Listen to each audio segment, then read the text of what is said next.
जय गुरु जी संगत जी, मेरे यूट्यूब चैनल गुरु जी 13 ब्लेसिंग पर आपका हार्दिक स्वागत है। जय गुरु जी, शुक्राना गुरु जी, आप सभी साथ संगत जी को जय गुरु जी। गुरु जी आप सभी पर मेहर बनाए रखें, सर्वदा भला सर्वदा भला। मैं आशा करती हूँ कि आप सभी स्वस्थ और मस्त होंगे। संगत जी, जैसे कि मैं आपके साथ में डेली गुरु जी की पावन पुस्तक दिव्य आभा के सत्संग प्रस्तुत कर रही हूँ, शेयर कर रही हूँ, साझा कर रही हूँ। आज उसी कड़ी को आगे बढ़ाते हुए आज का जो सत्संग है वह है नरेश खंडेलवाल अंकल जी का, जो कि गुड़गांव के एक निवासी हैं। और सत्संग बहुत प्यारा है। यहाँ अंकल जी ने अपनी पत्नी की बीमारी, जो कि उनको डेंगू हो गया था, किस तरीके से गुरु जी ने उसमें इम्प्रूवमेंट किया, कैसे अंकल जी की लाइफ बदली, उसी का वर्णन किया गया है। संगत जी, इस सत्संग पर, इस रूहानी सफर पर आगे बढ़ने से पहले हम गुरु जी का मंत्र जाप करेंगे, जैसे हम डेली करते हैं। आइए संगत जी, हम सब मिलकर गुरु जी का मंत्र जाप करें। ओम नमः शिवाय, शिव जी सदा सहाय। ओम नमः शिवाय, गुरु जी सदा सहाय। ओम नमः शिवाय, शिव जी सदा सहाय। ओम नमः शिवाय, गुरु जी सदा सहाय। जय गुरु जी, शुक्राना गुरु जी, जय जय गुरु जी। संगत जी, अंकल जी लिखते हैं, यमदूतों से मुक्ति। नरेश खंडेलवाल जी की पत्नी, जो 30 वर्ष से कुछ अधिक की आयु की रही होंगी, को ज्वर हो गया था। पता लगा कि उन्हें डेंगू ज्वर हो गया है और उनके गुर्दे भी प्रभावित हुए थे। गुड़गांव में चिकित्सकों ने उनका उपचार करने से मना कर दिया था, क्योंकि उसके बिम्बाणु की मात्रा केवल 10,000 ही थी, जैसे यह अपर्याप्त था। मंगलवार को एक रक्त वाहिनी भी फट गई और रक्त प्रवाह को रोक पाने में असमर्थ चिकित्सकों ने उसे चिकित्सालय से मुक्त कर दिया। फिर उसे नोएडा के मैक्स चिकित्सालय में प्रविष्ट कराया गया। जय गुरु जी, शुक्राना गुरु जी। यहाँ पर अंकल जी लिखते हैं कि जो नरेश खंडेलवाल अंकल जी हैं, उनकी पत्नी को डेंगू हो गया था और उनकी बिम्बाणु मतलब होता है प्लेटलेट्स, उनकी प्लेटलेट्स जो थी वो 10,000 ही मात्र रह गई थी। डॉक्टरों ने उम्मीद छोड़ दी थी और उनको ट्रीटमेंट करने से मना कर दिया था, क्योंकि 10,000 प्लेटलेट्स बहुत ज्यादा गिर गई थी। और जबकि एक सामान्य व्यक्ति की जो प्लेटलेट्स रहती हैं वो 2,000 से 3,000 2 लाख से 3 लाख के बीच में होती हैं, उससे ज्यादा भी होती हैं। लेकिन यहाँ पर 10,000 ही रह गई थी, जो कि बड़ी सोचनीय बात थी वहां पर। और साथ में आंटी जी के गुर्दे भी, लंग्स भी प्रभावित हो रहे थे उस फीवर से, और साथ में अंदर ही इंटरनल ब्लीडिंग भी हो गई थी, जिसके कारण डॉक्टरों ने उनका ट्रीटमेंट करने से मना कर दिया और उनको बाद में वहां से मुक्त कर दिया, मतलब डिस्चार्ज कर दिया। और जब अंकल जी अपनी वाइफ को लेकर नोएडा के मैक्स हॉस्पिटल में पहुंचे, वहां पर उनको एडमिट कराया गया। डॉक्टरों ने भी वहां पर हाथ खड़े कर दिए थे कि ये बड़ी क्रिटिकल सिचुएशन है, वो ट्रीटमेंट नहीं कर पाएंगे। लेकिन जो नरेश अंकल जी हैं, उनके जो भाई हैं, वो गुरुजी के भक्त थे। और जो गुरुजी के भक्त हैं और गुरुजी से अरदास करें, गुरुजी उनकी अरदास ना सुने, ऐसा हो ही नहीं सकता। संगत जी, नरेश अंकल जी के भ्राता गुरुजी के भक्त थे। यह घटनाएं देखकर वह और उनकी पत्नी अत्यंत दुखी हुए और उन्होंने गुरुजी के अन्य अनुयायी को फोन कर दिया और पूछा कि क्या वह उस दिन मंगलवार को ही गुरुजी के दर्शन कर सकते हैं, और अपनी समस्या से भी उनको अवगत करा दिया। उन्हें बताया गया कि गुरुजी तो स्वयं ईश्वर हैं, वह अपनी शरण में आए हुए किसी को भी कष्ट को, रोगी को कष्ट होते हुए देख ही नहीं सकते। यहाँ पर अंकल जी के जो भाई थे बड़े, उन्होंने, वो गुरुजी के अनुयायी थे, उन्होंने एक अन्य संगत को वो सिचुएशन देखकर कि उनकी भाई की पत्नी के साथ ऐसी कंडीशन है, वो उनको दुख देखकर, उनकी ये परेशानी देखकर, उन्होंने गुरुजी के एक अनुयायी को फोन कर दिया और उनसे बोला कि आज वो गुरुजी के दर्शन कर सकते हैं। जैसे कि आप सभी जानते हैं, गुरुजी की जो संगत है मंगलवार और बुधवार को ब्रेक रखा करते थे। गुरुजी खुद अपनी साधना किया करते थे या अन्य कार्य किया करते थे उन दिनों में। तो यहाँ पर कहते हैं कि जब मंगलवार का दिन था तो वो गुरुजी से मिलने की आशा जता रहे थे कि आज मंगलवार है, क्या हम गुरुजी के दर्शन कर सकते हैं। अपनी समस्या बताई तो उन संगत ने अंकल जी को बोला कि गुरुजी तो स्वयं ईश्वर हैं, और किसी भी संगत को परेशानी में होते हुए या कष्ट में वो देख ही नहीं सकते। इस अवधि में मैक्स के चिकित्सकों ने भी हाथ खड़े कर दिए। कितनी खतरनाक होती है, डेंगू में प्लेटलेट्स गिर जाती हैं तो व्यक्ति मृत्यु को प्राप्त हो जाता है। बहुत बहुत बुरी दुविधा होती है। अब मैक्स में भी यही हाल हुआ, डॉक्टरों ने भी हाथ खड़े कर दिए। अब क्या हुआ, बृहस्पतिवार को नरेश गुरुजी के पास गए। जैसे वे गुरुजी के चरण स्पर्श कर रहे थे, वह अपने को रोक नहीं पाए और उन्होंने गुरुजी को सब बता दिया कि उनकी पत्नी डेंगू से पीड़ित है। गुरुजी का उत्तर स्वयं में संतावना देने वाला था। डेंगू डेंगू की होंदा है, चल जा, कुछ नहीं होगा उसमें। गुरुजी ने यहाँ पर साफ अंकल जी को उस कष्ट से मुक्ति दिला दी और बोला कि डेंगू डेंगू क्या होता है, कुछ नहीं होता, चल जा, ऐश कर, कुछ नहीं होगा उसको। नरेश जैसे ही चिकित्सालय वापस पहुंचे तो उनकी पत्नी के जो बिंबाणु थे यानी कि प्लेटलेट्स थे, उनकी संख्या बढ़ती चली गई। जब उनका ट्रीटमेंट हुआ तो उन्होंने पाया कि पहले 10,000 प्लेटलेट्स थी, अब 12,000 हुई, 12,000 से 30,000, फिर 50,000, फिर 1,00,000, फिर 1,50,000 उनकी प्लेटलेट्स बढ़ती चली गई। जी गुरुजी, शुक्राना गुरुजी।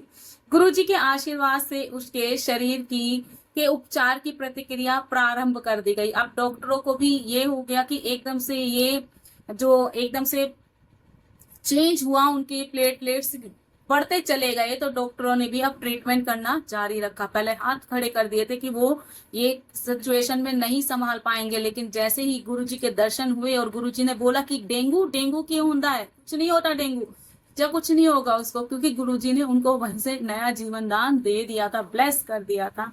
चिकित्सालय में ही एक रात में वह चीखती हुई उठी। उसके आसपास सबने पूछा कि क्या हुआ।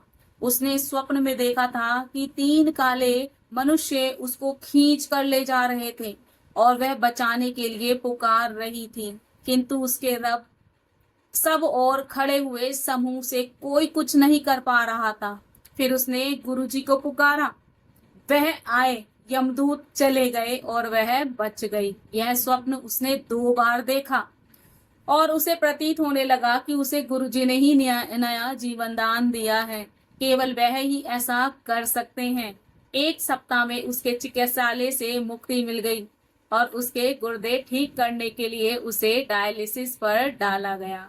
आज वह माँ, पत्नी और बेटी तीनों की भूमिका निभा रही है। गुरुजी ने यमदूतों को वापस भेज दिया था। क्या कोई ऐसा कर सकता है? जी गुरुजी, शुक्राना गुरुजी, यह तो सिर्फ एक रब ही कर सकता है। यहाँ था कि जब आंटी जी को हॉस्पिटल में एडमिट हुई, बाद में जब डॉक्टरों ने देखा कि प्लेटलेट्स की संख्या बढ़ती चली जा रही है, उनको एडमिट किया गया। मतलब एडमिट तो पहले से ही थी, उनका ट्रीटमेंट किया गया। तो एक रात को वह चीख उठी, जोर से चिल्लाकर उठी, तो उनके आसपास जितने भी पेशेंट रहे होंगे या अन्य सदस्य घर परिवार के रहे होंगे, वो देखते हैं कि ये चीखी क्यों। सबने उनसे पूछा कि क्या हुआ, तो उन्होंने अपने ड्रीम बताया कि 3 काले मनुष्य उनको खींच कर ले जा रहे थे और कहते हैं कि मेरे आसपास सब खड़े थे, मैं सबसे प्रार्थना कर रही थी, सबसे गुहार कर रही थी, मुझे बचा लो, मुझे बचा लो, पर कोई नहीं आया मुझे बचाने के लिए। लेकिन जैसे मैंने गुरुजी को पुकारा तो गुरुजी चले आए मुझे बचाने के लिए, और वो 3 जो यमदूत थे, काले मनुष्य, वो गुरुजी के आते ही वहां से चले गए। और फिर उन्होंने दोबारा, जब वो सोई हैं, उन्होंने फिर वही ड्रीम देखा। और क्या देखती हैं कि गुरुजी ने उनको स्वप्न में ही बता दिया था कि उनको नया जीवन दान गुरुजी ने प्रदान कर दिया है। आगे 1 सप्ताह के बाद उनको हॉस्पिटल से डिस्चार्ज कर दिया गया और उनको डायलिसिस पर रखा गया, क्योंकि उनके गुर्दों में भी प्रॉब्लम हो गई थी।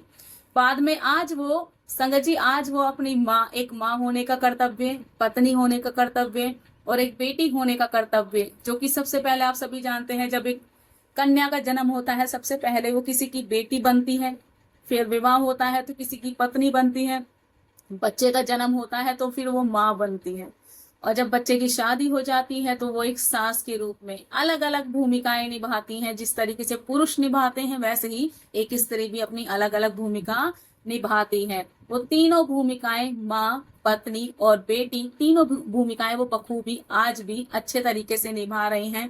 और गुरु जी की कृपा से ही उनको नया जीवन दान प्राप्त हुआ था।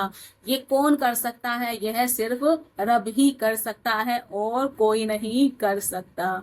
जय गुरु जी, शुक्राना गुरु जी। बहुत ही प्यारा सत्संग था आंटी जी का और अंकल जी का। संगत जी, आज मैं अपनी वाणी को यही विराम दूंगी। जय गुरु जी, शुक्राना गुरु जी, जय जय गुरु जी। और संगत जी, आपसे हाथ जोड़कर विनती है कि मुझसे कई बार कमेंट में लोग एक अंकल जी का कमेंट आया था, मैंने आपसे पहले भी शेयर किया था, मैं उसी के लिए आपसे बात करना चाह रही थी। अंकल जी ने लिखा कि हिंदी का सत्संग है, आप उसको हिंदी में क्यों ट्रांसलेट कर रहे हैं? संगत जी, मैंने आपको पहले भी बताया था। देखिए, हमारा भाव यहाँ पर संगत, एज अ डिवोटी संगत के नाते गुरु जी की पावन बुक दिव्य आभा का वर्णन करना है। सिर्फ हमें वो बुक नहीं पढ़नी है, हमें एक किताब के माध्यम से वो नहीं पढ़नी है, हमें एक भाव के साथ पढ़नी है कि किस तरीके से वो चीजें जी हैं लोगों ने, वो घटनाएं जो घटी हैं, किस तरीके से उनको गुरुजी ने उन परिस्थितियों से जो जकड़े हुए हैं, अलग अलग अनेक अनेक परिस्थितियों से, बीमारियों से, आर्थिक मंदी चल रही है, किसी को कुछ प्रॉब्लम है, किसी को कुछ प्रॉब्लम है, वो जकड़े हुए हैं चारों तरफ से। उनकी जकड़ाहट को, वो छुटपटाहट जो है, वो जो दूर की है गुरुजी ने, उसी का सिर्फ आपके साथ वो सत्संग को शेयर करने का मेरा तरीका थोड़ा अलग हो सकता है। मैं मानती हूँ कि पहले मैं उसको पढ़ती हूँ, फिर आपके साथ उसको एक्सप्लेन कर देती हूँ। संगत जी, यहाँ पर कुछ शब्द ऐसे होते हैं जो हर किसी को समझ नहीं आते। मैं जानती हूँ बहुत बुद्धिजीवी बैठे हैं जो सुन रहे हैं, और मैं तो कुछ भी नहीं हूँ संगत जी, मुझसे बहुत ज्यादा नॉलेजेबल पर्सन है गुरु जी की संगत तो जो सुन रही है। मैं तो कुछ भी नहीं हूँ, मैं तो अपने आप को तुच्छ समझती हूँ संगत जी। बस मेरी अपनी तरफ से यही यही है कि मैं अच्छी तरीके से गुरु जी के सत्संग शेयर करूं, और जो मुश्किल शब्द हैं उनको इजी फॉर्म में करके आपको बताऊं। बिम्बाणु, बिम्बाणु क्या होता है? अब यहाँ पर जब आप बुक पढ़ेंगे तो कंफ्यूज हो जाएंगे, पीडीएफ पढ़ेंगे उसमें भी कंफ्यूज हो जाएंगे, आप डिक्शनरी खोलेंगे तो बिम्बाणु यहाँ पर प्लेटलेट्स को कहा गया है संगत जी। और हर किसी की हिंदी इतनी अच्छी नहीं है, जरूरी नहीं है कि हर कोई हिंदी मीडियम से पढ़ा है, बहुत से लोग इंग्लिश मीडियम से पढ़े हैं, उनके वर्ड्स हिंदी के बहुत डिफिकल्ट होते हैं, नहीं समझ में आते। और मैं आपको अपने आप को इतना बड़ा बुद्धिजीवी नहीं मान रही हूँ। कभी आप बोले कि छोटा मुंह और बड़ी बात हो रही है, मैं अपनी तरफ से अच्छा करने की कोशिश कर रही हूँ। जैसा मेरे से गुरुजी कहलवाते हैं, बुलवाते हैं, हम वही करते हैं। और कई बार तो सत्संग रिकॉर्ड करते समय जो चीजें मैं बोल जाती हूँ, गुरुजी मुझे वहीं स्टॉप कर देते हैं और मैं उसको कट कर देती हूँ, उसको बंद कर देती हूँ वहां पर। तो संगत जी, आपसे हाथ जोड़कर निवेदन है, अगर आपको सत्संग में कोई कमी दिखती है तो उसको नजरअंदाज कर दीजिए। हम सिर्फ भाव के लिए पढ़ रहे हैं ताकि हमें फीलिंग्स आए। और कुछ एक आंटी जी ने और एक कमेंट किया था कि उन्होंने लिखा था कि ये हमारे गुरुजी नहीं है, आप चित्रों में अलग दिखा रहे हैं। तो संगत जी, एआई के थ्रू कुछ चित्र बनाए जाते हैं या बना लिए जाते हैं जिससे उस समय को जीवंत करने के लिए हम वो चीज दिखा सके, क्योंकि सच में ऐसा है तो वो चीजें हमारी आंखों के सामने आ जाती है। हम पढ़ने के लिए तो बहुत कुछ मिलेगा संगत जी, आपको बुक्स रूप में मिल जाएंगी, पीडीएफ फॉर्म में मिल जाएंगी, लेकिन एक भाव और जो चीजें हम देखते हैं, सुनते हैं और स्टोरी रूप में जो देखते हैं वो हमें ज्यादा समझ आती है। इसलिए मेरा तो सिर्फ यही उद्देश्य है कि हम गुरुजी की संगत हैं और ज्यादा से ज्यादा गुरुजी का गुणगान करें।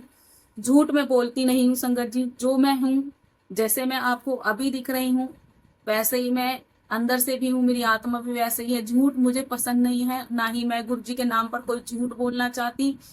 लिखने के लिए मैं ये भी लिख सकती हूँ कि आज तेरे लीवर में ये परेशानी होगी, आज तूने आज ये आत्मकथा नहीं पढ़ी तो तेरे साथ ये हो जाएगा, 4 लोगों को शेयर कर। संगत जी, वो मुझे काम नहीं करने, क्योंकि हम पहले ही मनुष्य योनि में आकर अपने कर्मों को भुगत रहे हैं। और ऐसे एक पावन पुरुष के विषय में गलत बताकर, जो कि खुद महाशिव है, उनके विषय में गलत बताकर मैं अपने पाप कर्मों को और नहीं बढ़ाना चाहती। तो संगत जी, मुझे माफ कर दीजिएगा, मैं गलत चीजें आपके सामने नहीं परोसने वाली और ना ही करने वाली।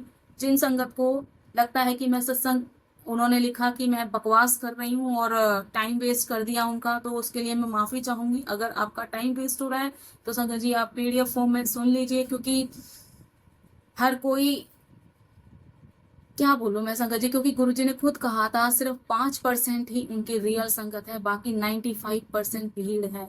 मैं ये तो नहीं कहूंगी कि मैं भीड़ में हूँ या क्या हूँ, वो जानते हैं, क्योंकि ये कार्य मैंने कभी नहीं सोचा था। मैंने कभी भी नहीं अपने माइंड में सोचा था कि मैं अपना चैनल बनाऊंगी और ऐसे आऊं। ये सब गुरुजी की कृपा से ही हुआ है, वरना मेरा इतना सामर्थ्य नहीं है संगत जी कि मैं कुछ भी बोलना शुरू कर दूं गुरुजी के नाम से। जो वो चाहते हैं, उनकी जो इच्छा होती है, वो उसी से ही सेवा लेते हैं। जो गुरुजी के डिवोटी हैं वो जानते हैं कि कब कैसे और किस तरीके से वो उनके साथ जुड़े हैं, और गुरुजी ने उनसे क्या क्या सेवाएं ली हैं वो खुद जानते हैं। क्योंकि हम मनुष्य हैं, हमारी बुद्धि बहुत सीमित है, हम इतना नहीं जानते संगत जी। और मुझसे कुछ गलती हो जाए तो मुझे क्षमा कर दीजिएगा, मैं कान पकड़ के आपसे सॉरी बोलती हूँ, उसके लिए मुझे क्षमा कर दीजिएगा। और आज मैं अपनी वाणी को यहीं विराम दूंगी। जय गुरु जी, जय जय गुरु जी, शुक्राना गुरु जी, जय जय।